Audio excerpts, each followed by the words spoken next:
guess we're going to get started. So, good morning, everyone, and welcome to the 44th Annual Frank Church Symposium. My name is Samantha Simpson, and I'm the president of the International Affairs Council here at Idaho State University. I'd like to welcome you to this year's Annual Frank Church Symposium, Cross-Cultural Expressions in a Transforming World.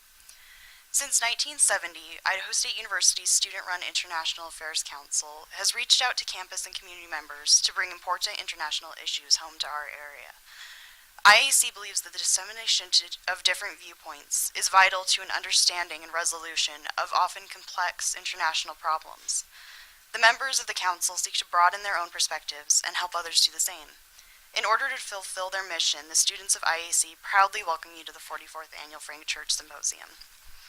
Held every spring on the campus of Idaho State University, this free symposium is the only one of its kind in our region, and one of very few in the United States.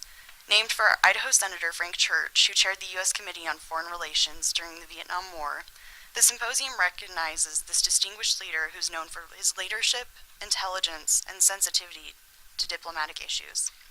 Perhaps one of the most powerful characteristics that we as humans possess is the ability to express ourselves.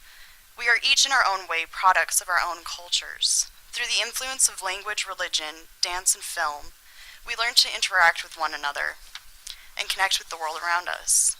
As our world is becoming more integrated and technologically advanced, we face the risk of losing some of the practices and values that shape the identity of our ancestors. In an effort to celebrate and keep our individuality, while also developing a deeper understanding of what makes us unique, the focus of the 44th Annual Frank Church Symposium centers around the idea of cross-cultural expression, how we express ourselves in our individual culture, and bridge the gap between one another across the world. So through the course of today and tomorrow, we hope to answer these questions and any that you might have. We have 8 wonderful delegates this year that have been gracious enough to join us for our conference, and we are grateful to all the individual sponsors and hard work that have made our event possible this year. All the events will be held in this room for the next few days, except for the keynote address, which will be this evening, from 6 p.m. to 7 p.m. in the Billieu Theater in Fraser Hall. Attendance to the events is free, and we encourage you to come and listen to our speakers and bring any questions that you might have. At this time, we'd like to recognize an individual who contributes to our symposium each year, Ms. Priscilla Hurst. Priscilla has been a long-standing contributor to our symposium events, and we are very grateful for her support. We are thrilled to have her with us and appreciate her attendance. Dr. Joseph Hurst is Ms. Priscilla's late husband. He was the major advisor to the International Affairs Council, and he was at once an advisor, mentor, and friend to students struggling to put on the annual symposium. Students from that era remember Joe, as everyone called him, as a patient man who supported the work students were doing for the symposium in a quiet way. He did not interfere, yet he had answers and suggestions when they had questions. Dr. Hurst retired from Idaho State University in the early 1980s, and in recognition of his contributions, student named the first lecture of the symposium in his honor. Dr. Hurst passed away within a few years of his retirement, so none of the current council members had the privilege of knowing him, but it is very important for us to continue to honor his legacy to us all. So now let me introduce to you Dr. Derek Catsam, who will present the 2015 Joseph Hurst Memorial Lecture. We are very excited to have Dr. Catsam here again for his second year as a delegate. He is an associate professor of history at the University of Texas at the Permian Basin. He received his PhD from Ohio University and spent time as a postgraduate student at Rhodes University in Grahamstown, South Africa, where he was a Rotary Fellow. He is a published author and recently wrote The Death of Doubt, Sport, Race, and Nationalism in the New South Africa. Last year, Dr. Catsam presented on several panels including democratization and human rights abuses, and science, technology, and environmental rights. This year, in line with his love of all things sport-related, he will be sharing his research on South African sports. So the title of lecture this morning is Culture, Sport, and the Global Anti-Apartheid Movement. So now please help me welcome Dr. Derek Catsam as he presents the 2015 Joseph Hurst Memorial Lecture.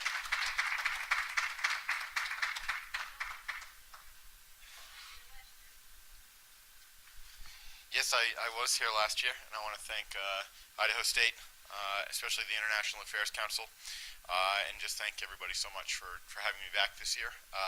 This was hands down my favorite speaking engagement of last year, and so I suspect it's going to be every bit as incredible this year, and that's hugely the result of the International Affairs Council, which of course is a student-driven organization.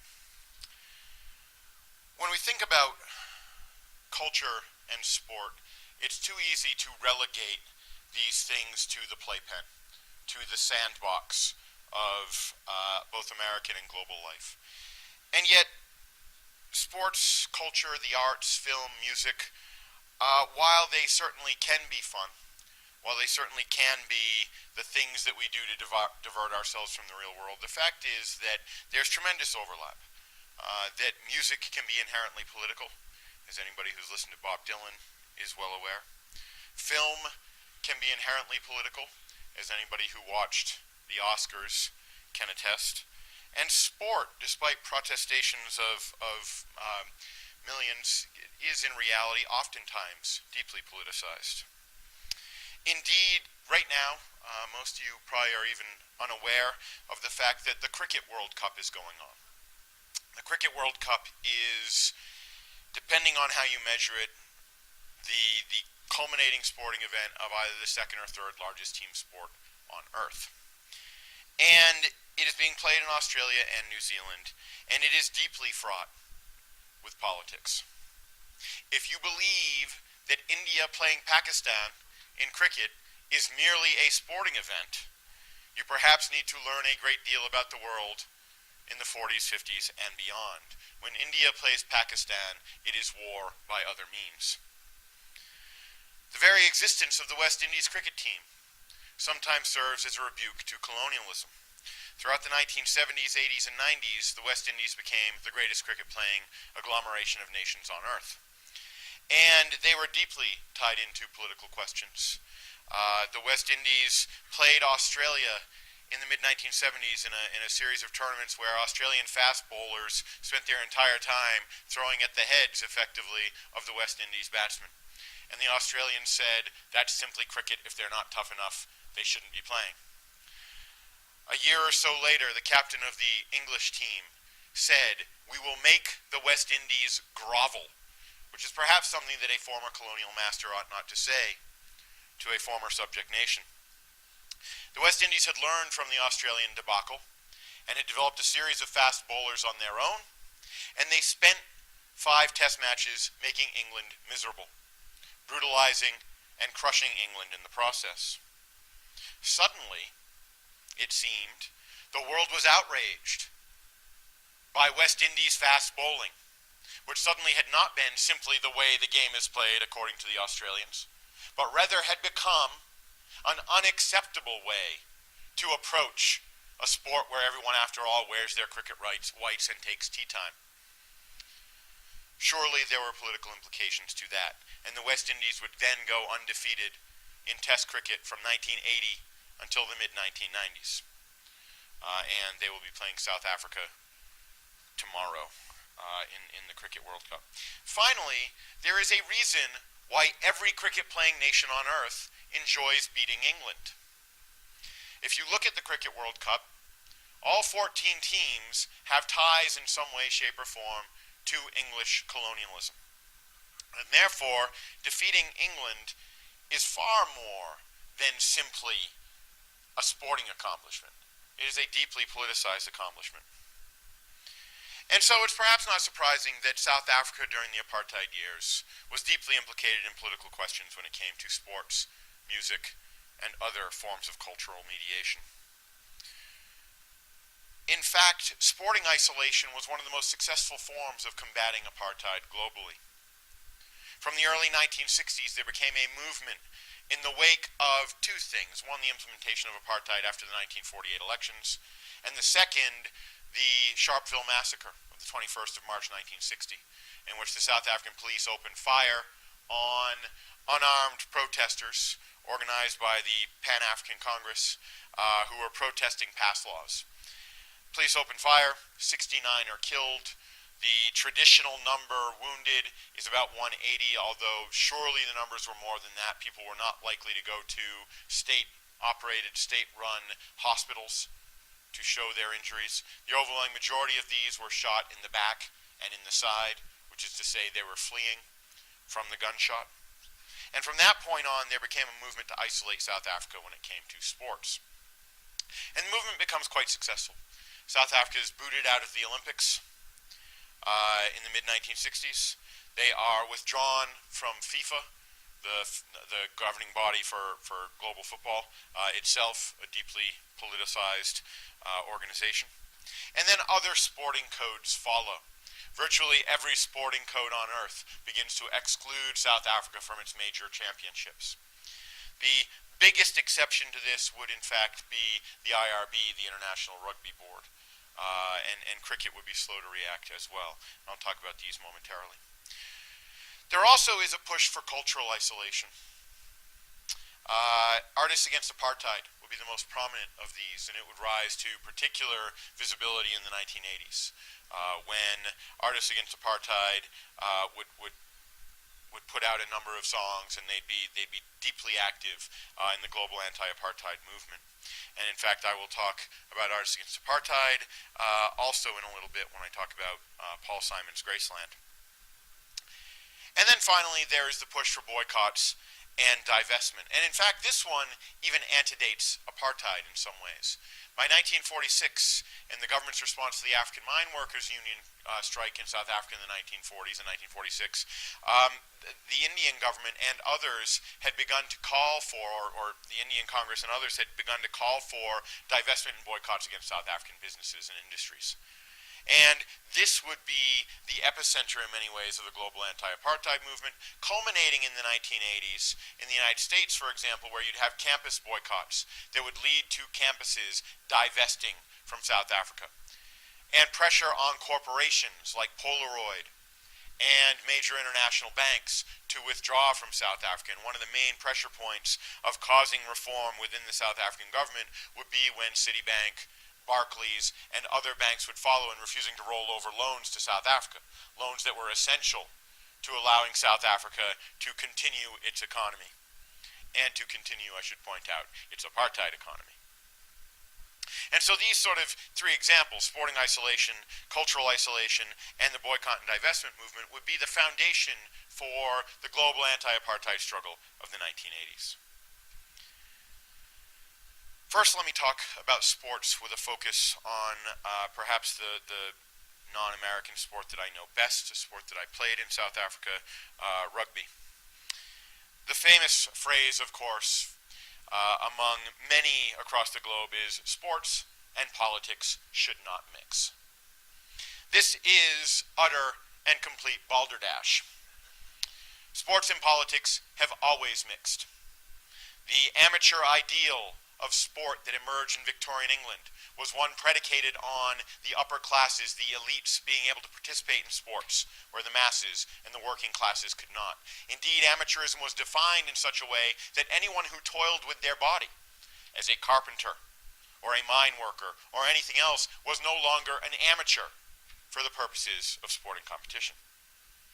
The Olympics, theoretically so far removed from politics, and yet athletes compete under national flags, arguably the foundational political dividing line in the global world.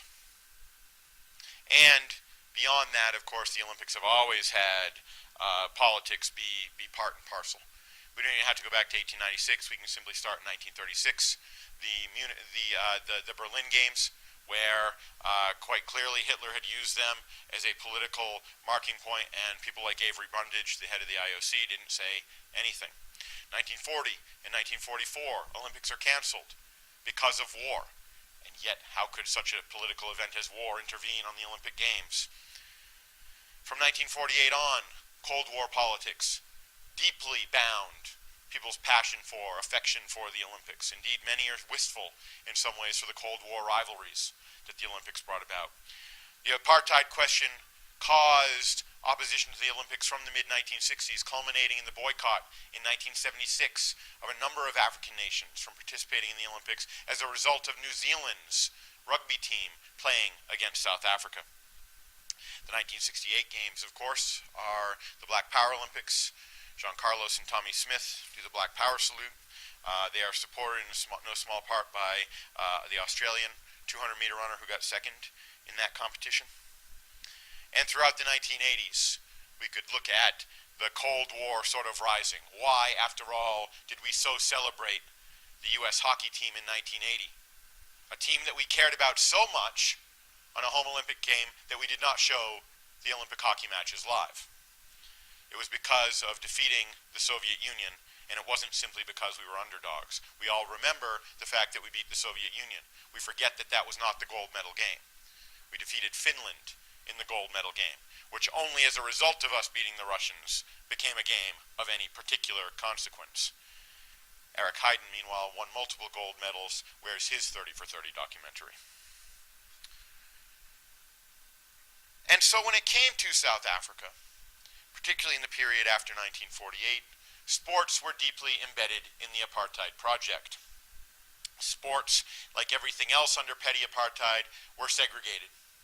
They were divided by race, and of course in South Africa that became a multiracial phenomenon. So it was not just black and white, but rather it was white, which were the only people who could represent the country in national competitions, whether in the Olympics or in sports like football, soccer, rugby, cricket, and so forth. And it is because of this that South Africa finds itself excluded from global sporting competition. No team was as deeply implicated in Afrikaner nationalism, which of course provided much of the foundation for the National Party, as the rugby team. The Springboks, who had made their first debut as an international side in 1907, had always been lily white. Not only lily white, but to this day, if you talk to Afrikaner kids and you ask them about their rugby experience, the one thing above all that they would not do is lose to an English-speaking school. Today, you talk to the Springboks in the 1990s, that 1995 World Cup winning team, which I'll talk about momentarily, and those kids, one after another, talked about how they would not lose to the English-speaking sides. Not only that, but they would try to punish them physically, revealing just how deeply embedded rugby is in the Afrikaans-speaking culture. And indeed, it is fantastic. I played rugby for Rhodes University, which is an English-speaking university. I would not have made the 15th side for Stellenbosch's rugby team. And so rugby was tied in more than any other sport to the apartheid project. It was an all-white sport, and it's made more visible by the fact that, much like in cricket, South Africa was truly and absolutely a power player in global rugby. And to this day, that holds true. But certainly in the 70s and 80s, South Africans saw themselves as the greatest rugby-playing nation on earth, matched perhaps only by the mighty All Blacks of New Zealand. And that's kind of the biggest rivalry in the sport to this day. The World Cup will be played in England this year, and you can bet that even though it's in the Northern Hemisphere where conditions are different, and England will go in as favorites, so too will New Zealand and South Africa be expected at least to make the semifinals and likely to go to the final match. Throughout the 1970s, then, rugby became a flashpoint for global protest over the question of apartheid and South Africa's policy in the region in southern Africa, in what is now Namibia, for example, in Angola and elsewhere. In 1970, there was a tour that to Australia of the South African national team that was profoundly controversial and led to Australia finally cutting off ties with South Africa in rugby. In 1976, New Zealand toured South Africa. New Zealand had long allowed its Maori players to play. Indeed, New Zealand is not the greatest rugby-playing nation on earth if it does not allow its Maori, its indigenous population, to play rugby. I recently accessed a program from the 1976 rugby tour, and it is quite clear that New Zealand acceded to South Africa's apartheid demands by not having Maoris accompany at least the playing squad for New Zealand. Which leads us to 1981 and a tour that is particularly strong in my mind because I'm working on a book on the 1981 Springbok tour, particularly the side of the tour that, and I know none of you would have known this, came to the United States and in fact played the American rugby side, that being what it was. But first they played New Zealand. And the New Zealand leg of the tour was showed one of the biggest protests in New Zealand history. as each match against the Springboks saw larger and larger protests, increasingly violent, to the point where one match was sort of pulled off when the crowd broke into the playing pitch, and one game is disrupted when someone flies a low-flying plane and drops bags of flour onto the pitch, and it comes to be known as the Flour Bomb Tour. The controversial New Zealand leg was followed by a much less well-known American leg of the tour, where the Springboks came to the United States and they played a Midwestern all-star side, and I believe all-star in this case for American rugby should be in scare quotation marks. They then went and played an Eastern all-star team, similar scare quotation marks, and then they quite handily pummeled the American Eagles, those latter two games taking place in Albany. And there was a cloak and dagger aspect to the Springbok tour of the United States because they had to do it almost under cover of darkness. One of the games at least was played without fans knowing where it was going to be. If you wanted to go to the match, you had to stop at a Howard Johnson's, find a 1954 Oldsmobile, show them a ticket to the game that was supposed to be played in Chicago but was moved because Jesse Jackson's Push Coalition managed to get it removed from there. And you had to ask, where is Checkpoint Charlie? That was the successful code. If that happened, you got directions to the match in a small town in Wisconsin. The protest movement really increased when it came to the test match in Albany. And South African observers called it the weirdest test match they'd ever seen. And not even because of the protests, although the protests were substantial. There were arrests. It was made worse by the fact that it was played on the borderline of a predominantly black neighborhood. Also because they played it on an American football field, where the goalposts are at the back of the end zone, where they would be on what's known as the touchline. In South African rugby, the field is also of different proportions, and football fields in the United States tend to be crowned. So they sort of reach a peak in the middle, and then they go down to the sidelines where rugby pitches are not. So it was weird in a host of different ways, but not least because, of course, it was a continuation of the protest and allowed the burgeoning anti-apartheid protest movement in the United States to begin to grow. Furthermore, it's an odd tour because the South African government, at least in response, or at least the rugby officials, which worked hand in hand with the apartheid government, introduced the first black Springbok, Errol Tobias, who in the parlance of South African politics was colored. The colored community in South Africa had a long-standing and vibrant rugby tradition, particularly in the Western Cape, the area sort of outside of Cape Town. Tobias found himself caught between two alternating poles. He always has insisted that he was apolitical. He just wanted to play rugby. And yet he faced two possibilities, possibly three possibilities. One, he was accused very publicly, and I think shamefully, by the leader of the New Zealand anti-apartheid movement, the Stop Rugby Tour movement, of being an Uncle Tom.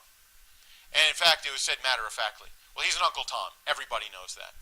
Which seems like a deeply unfair criticism when the same people are criticizing South African rugby for being all white. He's also seen as sort of being in an era in the 1980s when being a collaborator can be a very dangerous and deadly thing. He is seen as being a bit of a collaborator with the apartheid state. Again, the accusations of Uncle Tom ringing through within his own community. And then there's the small number that sees him, in fact, as a hero, and I believe he's beginning to get the greater recognition. Ironically, the first three black Springboks, a couple of years later, a man by the name of Avril Williams would be the second black Springbok, would also come from the colored population. And the third black Springbok, Chester Williams, was Avril Williams' nephew, and would be the sole black Springbok in the 1995 side that you know from, for better or for worse, from Invictus. Sports would continue throughout the 1980s to be a flashpoint. Zola Budd, running in the 1984 Olympics in the color of Great Britain, proved to be controversial. Zola Budd was a young woman who claimed to be deeply apolitical, in her decision to run for Great Britain. She just wanted to run. She had no interest in politics, which was interesting because at the University of the Free State, she was an international politics major. Later in the decade, in August of 1986, to much acclaim, Paul Simon's Graceland was released. And I was driving into Gauteng, the province where Johannesburg and Pretoria are located, listening to radio hosts discuss on the 25th anniversary the controversies over Graceland. And this was a national program. The hosts were white, but to be a national radio broadcaster in contemporary South Africa, you need to be a bit of a booster. So they would be supportive of all things South African.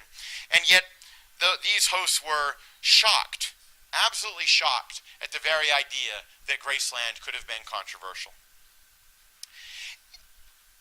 And to be sure, it would be unfair to say that Paul Simon, in any way, shape, or form, supported apartheid. That said, Paul Simon has continued to show a remarkable amount of either solipsism or naivete when it comes to South Africa in the 1980s. Artists Against Apartheid, which, by the way, was founded by Dolly Tambo, or helped to be founded by Dolly Tambo, the son of Oliver Tambo, one of the leading figures of the ANC during the period from the 1950s onward, who operated in exile, who was clearly one of the heroes of the anti-apartheid struggle, had founded Artists Against Apartheid, utilizing the UN call for boycott against apartheid South Africa. The cultural boycott of South Africa included, perhaps most famously, the boycott against playing Sin City, the resort that is now, that is sort of Saul Kersner's baby, the rich white South African, that was then in Botswana, which was one of the homelands, one of the Bantustans under apartheid South Africa, the nominally independent nation states that were the ultimate example of the grand apartheid project. And a number of artists violated the boycott, played Sin City. Elton John, Rod Stewart, Black Sabbath, Pat Benatar, and oddly Ray Charles, as well as others. And so those who violated the cultural boycott were in fact taking a decided stand against ANC policy, among other policy standards. There were plenty of criticisms of Simon. Now, keep in mind, though, in making Graceland, the reason that he was considered problematic wasn't because he ever played live in South Africa. He did not. It is because, however, he recorded in South Africa, working with South African artists, most prominently Ladysmith Black Mambazo, who became, largely as a result of the work with Graceland, a part of the sort of global movement for Western music, although it's right around this time that you have a number of Indestructible Beat of Soweto, for example, comes out, one of the finest albums of the 1980s, not just tied to South Africa politics, but one of the finest albums of the 80s, full stop. He worked with Ladysmith Black Mambazo, and that's, I would argue, why Graceland is so great. The work with South African artists is what makes Graceland a musical revelation. However, when he was planning to go there, Harry Belafonte, who of course had been a stalwart of the American civil rights movement, had moved into global civil rights questions, had told him, at minimum you need to talk to the ANC. If you're a white artist in the 1980s thinking about engaging in South Africa, and Harry Belafonte gives you advice, you probably ought to take it. He refused to meet with the ANC and yet likely lied about it. He claimed that he did meet with ANC officials, and yet no ANC officials seem to remember that meeting. ANC officials who have no particular reason to lie and frankly are dealing with far bigger fish in the global world than Paul Simon, who, before Graceland, one must remember, was living firmly on his laurels based on his work with Art Garfunkel. It further becomes problematic, however, not because it would be easy to say he violated the cultural boycott, therefore Paul Simon bad. The reality is that he also received support from the two highest profile black musicians in exile from South Africa, Hugh Masekela and Miriam Makeba, who both had firm anti-apartheid credentials. And so They have long said, well, art should be sort of separate from all of these things. But they're hardly the final word. And even if their views warrant respect and serious consideration, I'm not convinced they warrant more respect than that of, say, Oliver Tambo, Nelson Mandela, and others. One cannot, on the one hand, say that music should be depoliticized, and then on the other hand, claim to have stronger political bona fides than those at Robben Island. There are a certain number of realities. One, had Paul Simon given Ladysmith Black Mambazo title credit on the album, had it been Paul Simon and Ladysmith Black Mambazo's Graceland, perhaps it might be easier to swallow. They don't get title credit on the album, however. Furthermore, Paul Simon is deeply problematic when it comes to his connections to his arguments about Nelson Mandela. When Little Stephen, who was one of the lead figures of Artists Against Apartheid, had talked to Simon and talked to him about, hey man, Nelson Mandela would oppose this, others would stand up against this, Mandela supports the cultural boycott. Paul Simon said, well, I've spoken with my friend Henry Kissinger, and Kissinger says Mandela is a communist and a terrorist. Let me just say that when you choose the advice of Henry Kissinger over the advice of Nelson Mandela, when it comes to questions of apartheid South Africa, every fruit that is picked from that point comes from the poisoned vine. Furthermore, as soon as Mandela is released, Paul Simon finds a way to get a photo op and praise the great man once he is off Robben Island. Apparently, the taint of communism was then off of him. The story is told by Little Stephen. Now, rock stars are known to embellish things, but it was overheard by the great music journalist Dave Marsh. And so I'm going to believe the story with that as my sort of documentation. And Simon has always claimed that there should be an exception for art, that art should transcend the bounds of politics, but the problem is the cultural boycott was explicitly geared towards art, towards music, towards film, and so forth. And so all of these things lead me to believe that Simon was at best naive, at worst self-absorbed, believing that he somehow, a white American artist who had Henry Kissinger in his Rolodex, knew more and knew better than Dolly Tambo, Nelson Mandela, Thabo Mbeki, for that matter, Little Stephen. Now, he's always been unrepentant, but he has confronted it. And in Under African Skies, a really frustrating documentary, he does confront the question and then continues to dismiss it. And so I bought Graceland when it came out in the 25th anniversary edition with the documentary, largely for scholarly purposes, but I have a hard time, much as I have a hard time listening to Elton John or Queen or any of the others who violated a cultural boycott for the sake of a few million rands, pounds, or dollars.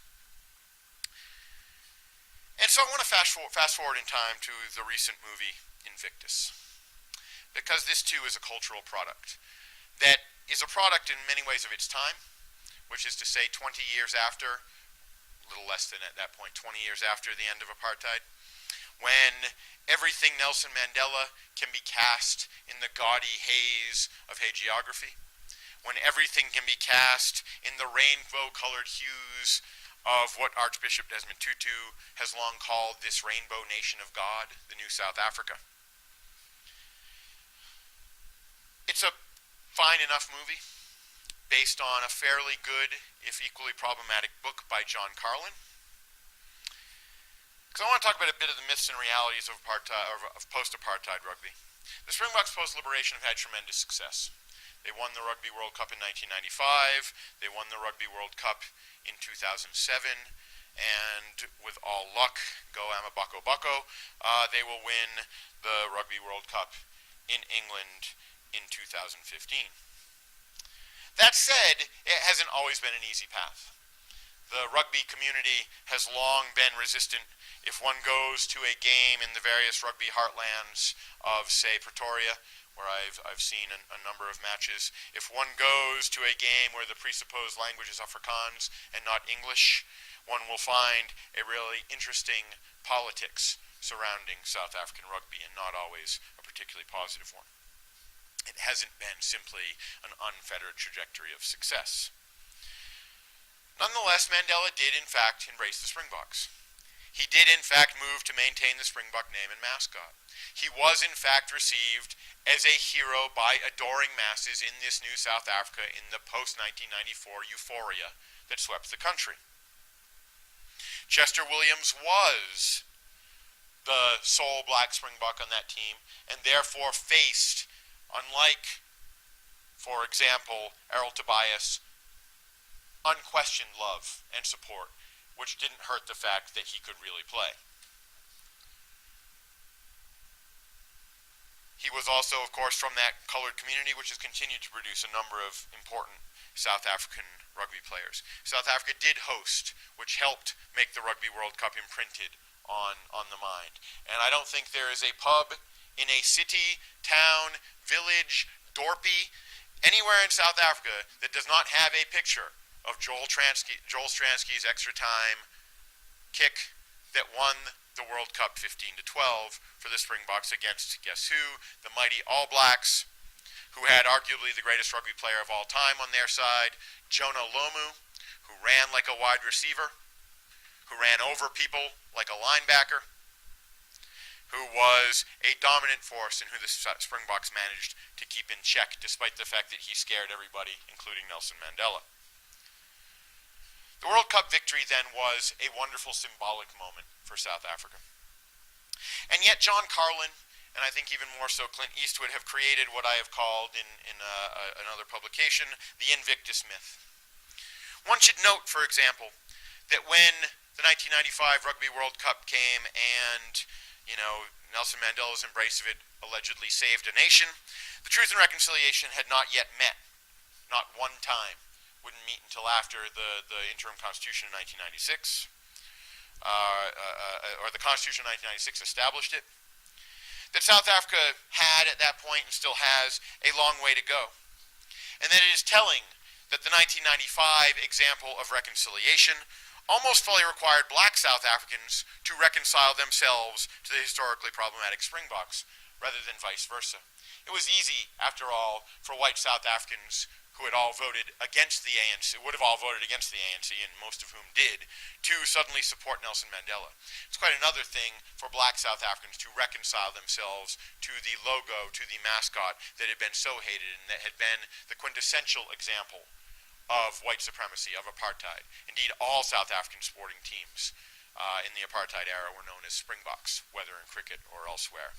Now, the South African soccer team, football, is Bafana Bafana, which means the boys in Zulu, which is appropriate since soccer is the sport of the black masses in South Africa, the most popular sport in South Africa, as it is, of course, throughout the continent. The cricket team is known as the Proteas, a blooming flower that grows and flourishes in tough conditions, which seems perfect for South Africa. And, of course, the Springboks, which did keep their logo and would have been problematic to have gotten rid of, would have really caused crisis within many in the white community. It's also worth pointing out that black Springboks now are not especially rare. My favorite Springbok is a fellow by the name of Brian Habana, who is the leading try scorer in South African rugby, test rugby history. And he too comes from that colored tradition. One of the most popular South African rugby players now is a native of Zimbabwe who became a South African citizen. His name is Tendai Mtawarira, but everybody in South Africa knows him as the Beast. He is a prop. He is a giant, and one of the most famous pictures has him lifting up one of his teammates who weighs almost 300 pounds himself. And everybody loves the Beast. To this day, when a black South African becomes man of the match, no one needs to comment on their race. And so these examples, I hope, have shown, at least sort of in passing and sketching out, certainly not in much depth, the interactions between politics, society, sports, music, cinema, and, although I didn't mention it much, certainly one need not go too far to look at literature in South Africa.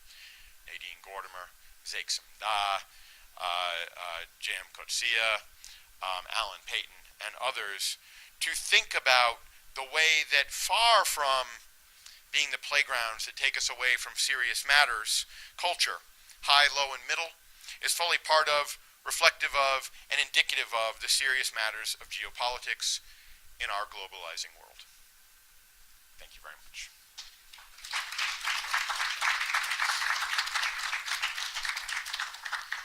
And I believe we are now on time, and if you have any questions, or else we can take a break early.